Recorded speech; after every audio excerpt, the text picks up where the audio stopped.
स्वागत है आप सभी का। मैं हूं आपके साथ नितीशा और इस खास बुलेटिन में हम बात करेंगे देवभूमि की, यानी हम बात करेंगे उत्तराखंड की। उधर सोनिया गांधी की ईडी समन का विरोध हो रहा है। अहम खबर इस वक्त की, कांग्रेस सड़कों पर उतर आई है और कांग्रेस कार्यकर्ता धरना प्रदर्शन कर रहे हैं। ईडी कार्यालय के बाहर कांग्रेस प्रदर्शन कर रही है। सोनिया गांधी को ईडी की तरफ से जो नोटिस जारी हुआ है उसके विरोध में कांग्रेसी कार्यकर्ता सड़कों पर उतर आए हैं। कांग्रेस प्रदेश अध्यक्ष समेत कई बड़े चेहरे मौजूद है। ईडी कार्यालय के बाहर कांग्रेस कर रही है जमकर प्रदर्शन। तस्वीरें हम आपके टेलीविजन स्क्रीन पर दिखा रहे हैं। कांग्रेस प्रदेश अध्यक्ष समेत कई बड़े चेहरे इस विरोध प्रदर्शन में शामिल हुए हैं। तस्वीरें आपके टेलीविजन स्क्रीन पर। ईडी कार्यालय के बाहर कांग्रेस का ये विरोध प्रदर्शन चल रहा है।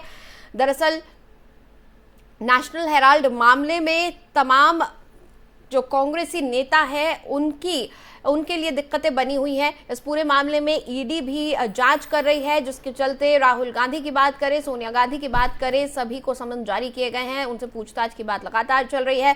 इसी समन के विरोध में कांग्रेसी कार्यकर्ता सड़कों पर उतर आए हैं और कार्यालय के बाहर, ईडी के कार्यालय के बाहर प्रदर्शन कर रहे हैं। इस प्रदर्शन में कांग्रेस प्रदेश अध्यक्ष भी शामिल हुए हैं, साथ ही तमाम बड़े कांग्रेसी चेहरे शामिल हुए हैं। हम तस्वीरें आपको दिखा रहे हैं। इस वक्त की बड़ी खबर, सोनिया गांधी को ईडी ने जो समन जारी किया है उसके विरोध में कांग्रेसी सड़कों पर उतर आए हैं। ईडी कार्यालय के बाहर प्रदर्शन चल रहा है। कांग्रेस के तमाम बड़े चेहरे इस प्रदर्शन में शामिल हुए हैं और इसमें कांग्रेस प्रदेश अध्यक्ष भी शामिल हुए हैं। पूरे मामले को लेकर कांग्रेस अब प्रदर्शन कर रही है, विरोध प्रदर्शन के जरिए अपना आक्रोश व्यक्त कर रही है। कांग्रेसी कार्यकर्ता सड़क पर उतर आए हैं, अपने पार्टी आलाकमान के सपोर्ट में नजर आ रहे हैं।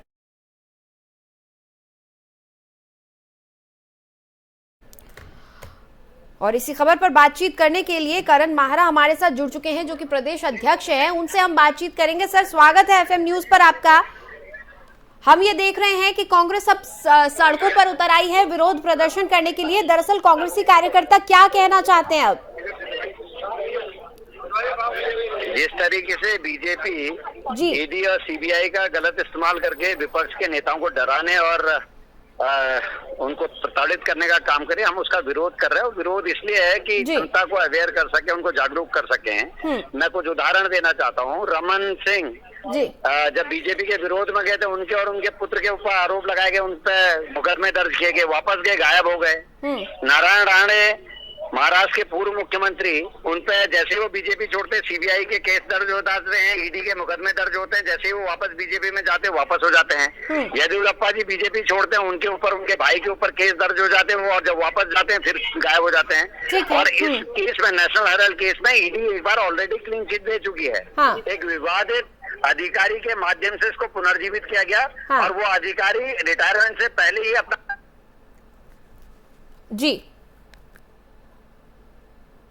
महाराज जी, मैं आपकी बात समझ पा रही हूँ, लेकिन महाराज जी, हाँ जी बताइए। हम प्रोटेस्ट ईडी के काम में दखल देने के लिए नहीं कर रहे हैं जी। हम प्रोटेस्ट कर रहे हैं जनता को जागरूक करने के लिए, ताकि बीजेपी का असली चेहरा हम जनता के सामने ले जाएं। ठीक है, और मैं प्रसन्न हूँ कि बिखरी हुई कांग्रेस एक हुई है और हमारे पिछले प्रदर्शन से ये प्रदर्शन ज्यादा ताकत से हुआ है। ठीक है, इससे साबित होता है कि आम जनता यानी आपने एक सफल प्रदर्शन किया है और अपना विरोध जताया है। लेकिन आपने जो बातें कही उसी से मेरे मन में एक सवाल आया है, ऐसा क्यों होता रहा है हमारे देश में, प्रदेश में, कि जो भी विरोधी पार्टी होती है, जो भी विपक्ष में बैठा होता है, वो हर बार सत्ता पक्ष पर ईडी का, सीबीआई का, सीआईडी का दुरुपयोग करने का इल्जाम लगाता है सत्ता पक्ष पर?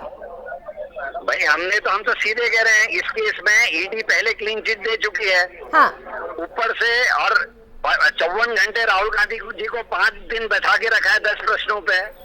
आज एक ऐसी महिला जो 70 साल से ऊपर की है, गंभीर बीमारी से ग्रसित हैं, अभी कोरोना से निकल के आई हैं, ठीक भी नहीं हुए, उनको ऑफिस पे बुलाना कितना न्याय संगत है। और मैंने जो आपको उदाहरण दिया रमन सिंह जी और उनके बेटे के, मैंने उदाहरण दिया नारायण राणे और उनका, मैंने उदाहरण दिया आपको येदियुरप्पा का। इससे भारतीय जनता पार्टी अपना स्पष्ट करे ना, अपना पक्ष स्पष्ट करे। ठीक है, मैं आपकी बात समझ गई। एक सवाल और मेरे पास है ओके, ठीक है, ईडी ने फिलहाल सम्मन दिया है, पूछताछ करेगी, सब कुछ होगा, लेकिन आखिरकार दोषी हैं या नहीं है ये चीज तो कोर्ट में जाकर साबित होगी। और कांग्रेस के पास मुझे लगता है अगर इतना बड़ा विरोध प्रदर्शन कर रहे हैं, लगातार कांग्रेस कह रही है कि ये फर्जी आरोप लगाए जा रहे हैं, फर्जी मामला बनाया जा रहा है, तो कोर्ट में तो आप साबित कर ही सकते हैं सर। हमको कोर्ट पर पूरा भरोसा है। कांग्रेस ने कहीं नहीं कहा कि हम कोर्ट पर भरोसा नहीं करते। हम केवल और केवल, मैंने कहा, प्रदर्शन करने का जो कारण है वो जनता को जागरूक करना है। हम जनता को बताना चाहते हैं इस देश में हो क्या रहा है। दही और दूध में इस बार इन्होंने जो है दूध का दूध और पानी का पानी हो जाए, ये चीज आप करना चाहते हैं। और फिलहाल जीएसटी के खिलाफ आप बोलना चाह रहे हैं। मैं उदाहरण दे रहा हूँ, मैं कह रहा यही नहीं, आज देश का हर नागरिक जो है वो प्रताड़ित महसूस कर रहा है। और हमारा काम है विपक्ष का होने के नाते कि हम जागरूकता फैलाएं। हम जनता को जागरूक कर रहे हैं इन आंदोलनों के माध्यम से। और आने वाले समय में जनता इनको सबक भी सिखाएगी, हमको पूरा भरोसा है। हाँ, लेकिन सर जो सत्ता पक्ष है वो तो कह रहा है कि नेशनल हेराल्ड में पूरा का पूरा जो घालमेल है वो कांग्रेस पार्टी की तरफ से, आला कमान की तरफ से, कांग्रेस के तमाम बड़े चेहरे उसमें शामिल हैं और ये पूरा का पूरा जो है एक परिवार के द्वारा किया गया है घोटाला। मैं बोल रहा हूँ ना, 54 घंटे राहुल गांधी जी को बैठा के क्या पा लिया जी। और इस केस में तो जो पूरा है केस को कोई भी पढ़ा लिखा आदमी समझे उसको सारी चीजें समझ में आ जाएंगी। ईडी ने पहले क्यों दी इसमें क्लीन चिट? यंग इंडिया क्या है? नॉन प्रॉफिटेबल संस्था है। उस संस्था को अगर पार्टी पैसे देती है और ऐसे अखबार को पुनर्जीवित करने के लिए पैसे देती है जो राष्ट्र के आजादी के आंदोलन में जिसने हिस्सा लिया, जिस अखबार ने आजादी के दीवानों को मदद करी, उस अखबार को मृत होते नहीं देखते हुए कांग्रेस ने उसको मदद की। लेकिन तो भाजपा तो ये कह रही है ना कि आप उसकी आड़ में, कांग्रेस उसकी आड़ में घपला कर रही है, ऐसा दिखाया जा रहा है कि नॉन प्रॉफिटेबल है। साबित करें ना, अपने धन साबित करने से कहाँ रोक रहे? हम ईडी के दफ्तर के अंदर तो नहीं गए, हमने ईडी के अधिकारियों को नहीं पकड़ा। हम तो बाहर सड़कों में प्रदर्शन कर रहे हैं। हम तो इसलिए प्रदर्शन कर रहे हैं कि हम जनता को अवेयर कर सके, जनता को जागरूक कर सके। इस पर कैसे रोकना? ठीक है, तो आप जनता के बीच कोशिश कर रहे हैं कि जनता का समर्थन कांग्रेस को मिल सके, कांग्रेस आला कमान को मिल सके। हम जनता का समर्थन ले रहे हैं और मैं बोल रहा हूँ पिछली बार से 4 गुना बड़ा हमारा आंदोलन इस बार था।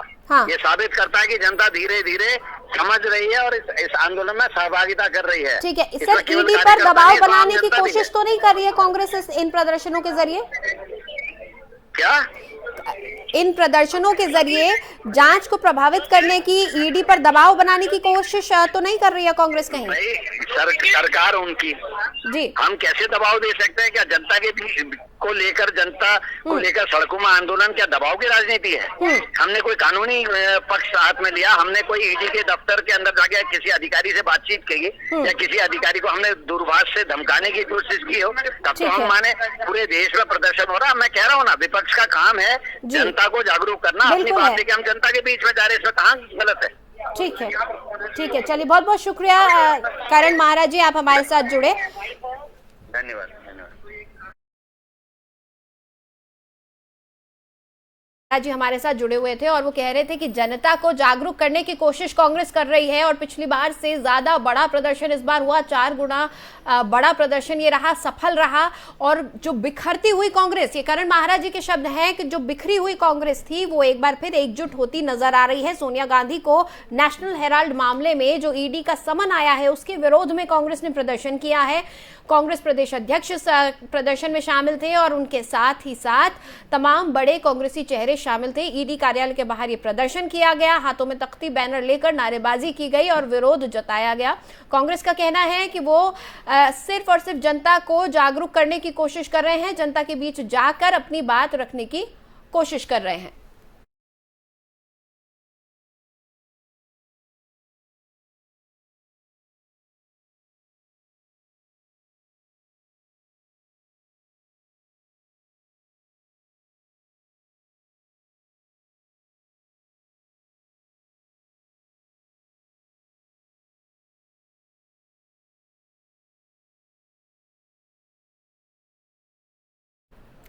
और एक बार फिर रुक करेंगे अहम खबर का। जिस तरह से मैंने आपको बताया कि आज उधम सिंह नगर के दौरे पर रहने वाले हैं सीएम पुष्कर सिंह धामी। इसी कड़ी में यह खबर आ रही है, सीएम धामी उधम सिंह नगर का आज दौरा करने वाले हैं। प्रदेश प्रशिक्षण वर्ग, बीजेपी का प्रदेश प्रशिक्षण वर्ग जो है उसके समापन कार्यक्रम में शिरकत करेंगे। शाम 4 बजे तक सीएम देहरादून वापस लौट जाएंगे। तो ये अहम खबर हम आपको बता रहे हैं। सीएम पुष्कर सिंह धामी आज उधम सिंह नगर के दौरे पर रहेंगे। यहाँ काशीपुर में आज कार्यक्रम किया गया है।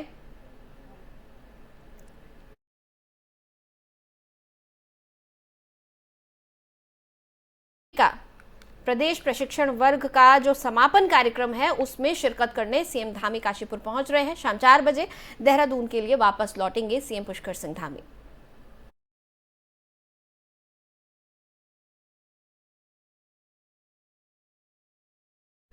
और अब बात कर लेते हैं धर्मनगरी की। पंचक हटते ही धर्मनगरी हरिद्वार में कांवड़ियों की भीड़ बढ़ गई है। दिल्ली और हरियाणा के कांवड़ियों की बड़ी संख्या में आगमन हुआ है। बड़ी संख्या में कांवड़ियों के आने से धर्मनगरी खचाखच भरी दिखाई दे रही है और पंचक बुधवार को हट गए। पंचक में कावड़ ना उठाने वाले क्षेत्रों के भी लाखों कावड़िए मंगलवार को ही हरिद्वार पहुंच गए थे। बुधवार सवेरे से बड़ी संख्या में हरियाणा, पंजाब और दिल्ली से कावड़ियों का आगमन प्रारंभ हो गया। कावड़ पटरी पर शिव भक्तों का कारवां अपने गंतव्य की ओर बढ़ रहा है। डीजे की धुन पर नृत्य करते भोले के भक्तों का सैलाब हाईवे पर आरक्षित लेन में दिखाई दे रहा है। रंग बिरंगी कावड़ को देखने के लिए हाईवे के दोनों तरफ लोगों की भीड़ जुटी हुई है।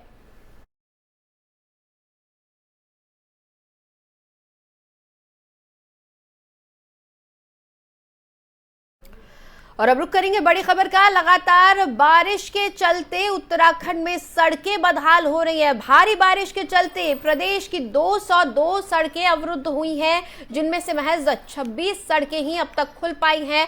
176 सड़कें अब तक बंद हैं। 228 जेसीबी मशीनों को सड़कें खोलने के काम में लगाया गया है। पीडब्ल्यूडी अन्य सड़कों को खोलने का काम कर रही है। विभाग के सभी अधिकारी और कर्मचारी अलर्ट मोड पर है। लगातार उत्तराखंड में दरअसल 2 दिनों का अलर्ट भी घोषित किया गया था।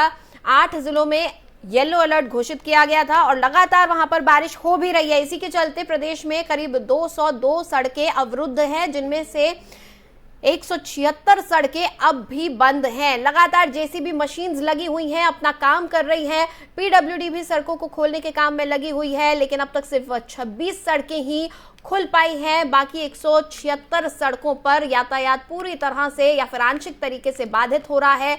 228 जेसीबी मशीनों को इस काम में लगाया गया है।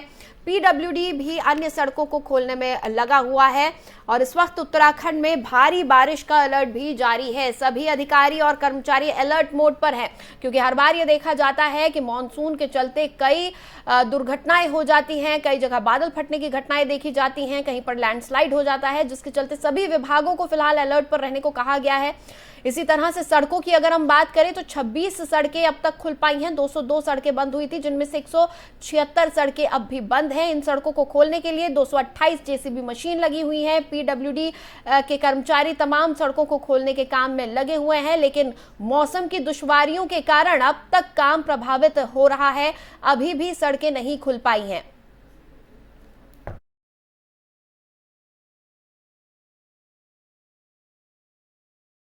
और आगे बढ़ने से पहले एक ब्रेक के लिए रुक रहे हैं, जल्द हाजिर होंगे।